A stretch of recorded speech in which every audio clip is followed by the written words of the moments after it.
بسم اللہ الرحمن الرحیم۔ جی سوال ہے کہ نماز کے اندر وسوسے اور برے خیالات بڑے آتے ہیں، اس کے لیے کیا کیا جائے؟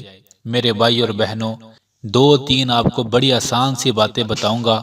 جن لوگوں کو نماز میں یا ویسے بھی زندگی میں وسوسے آتے ہیں، وہ ان باتوں کو دل کے کانوں سے سنیں اور دماغ کے اندر بڑے اچھے طریقے سے بٹھا لیں، آپ کا مسئلہ انشاءاللہ حل ہو جائے گا۔ پہلی بات، شیطان کا دل نہیں چاہتا کہ وہ آپ کو نماز پڑھنے دے۔ وہ یہ کرے گا جب آپ نماز پڑھیں گے، آپ کی نیکیاں بڑھیں گی، آپ اللہ کو راضی کریں گے، جنت کے راستے پر چلیں گے، تو وہ آپ کی نماز میں آ کر آپ کو وسوسے ڈالے گا، برے برے خیالات ڈالے گا۔ کیوں؟ کہ آپ نماز پڑھنا چھوڑ دیں ان خیالات کی وجہ سے۔ اب آپ بتائیں، اگر آپ شیطان کی وجہ سے نماز پڑھنا چھوڑ دیتے ہیں تو وہ کتنا خوش ہوگا کہ اس بندے نے میرے وسوسوں کو پکڑ کر نماز چھوڑ دی، اور وہ یہی چاہتا ہے کہ آپ نماز چھوڑ دیں۔ وجہ کیا ہے؟ وہ یہ چاہتا ہے کہ آپ نماز چھوڑ دیں۔ تو آپ ڈٹ کر نماز پڑھیں، سوچیں میں نماز نہیں چھوڑوں گا، میں اللہ کو راضی کرتا رہوں گا۔ سیدنا علی رضی اللہ عنہ کے پاس ایک بندہ آیا اور آ کر کہنے لگا، مجھے نماز میں بڑے وسوسے آتے ہیں۔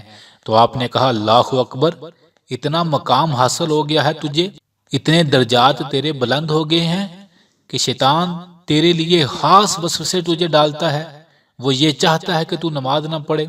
تیرا تو بڑا مقام ہے، تو نماز پڑھتا رہے۔ اللہ اکبر۔ تو ان لوگوں کا بڑا مقام ہوتا ہے جن کو شیطان وسوسے ڈالتا ہے۔ کیوں؟ کہ وہ یہ چاہتا ہے کہ یہ نماز چھوڑ دے۔ دوسری بات، جب آپ نماز پڑھیں تو نماز کا ترجمہ میرے بھائیوں یاد کر لو، جتنا آسانی سے ہو سکے یاد کر لو۔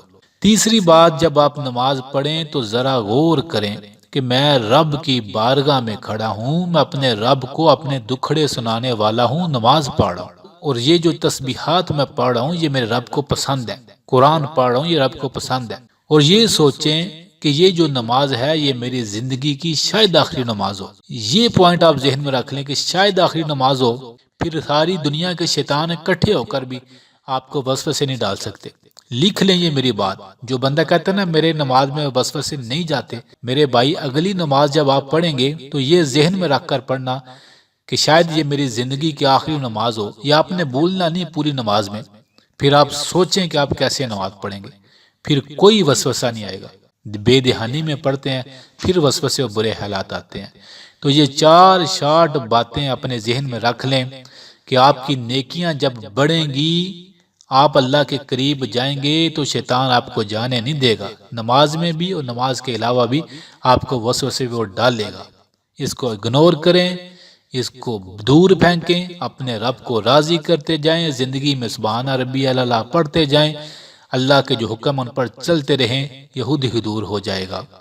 اور دوسرا، نماز کا ترجمہ یاد کرنا شروع کر دیں، روزانہ تھوڑا تھوڑا یاد کریں۔ تیسرا، سوچیں کہ میں اللہ کی بارگاہ میں کھڑا ہوں، میں اپنے رب کے سامنے کھڑا ہوں، پھر آپ کے اندر اخلاص آئے گا، بڑے اچھے طریقے سے نماز پڑھیں گے۔ اور چوتھا، آپ زندگی کی آخری نماز سمجھ کر نماز پڑھیں، کبھی وسوسہ نہیں آئے گا۔ تو یہ چار چیزیں اپنے ذہن میں بٹھا لیں، انہیں بھولیے گا نہ، آپ کے بڑے سے بڑے وسوسے چھوٹ جائیں گے، گارنٹی ہے۔ آخر میں کائنات کے سونے رب سے دعا ہے وہ ہم سب کو ہر قسم کے وسوسوں سے، شیطانی چالوں سے، نفس کی چالوں سے اپنی خاص حفاظت میں رکھے، بے شک وہی سب سے زیادہ طاقتور ہے۔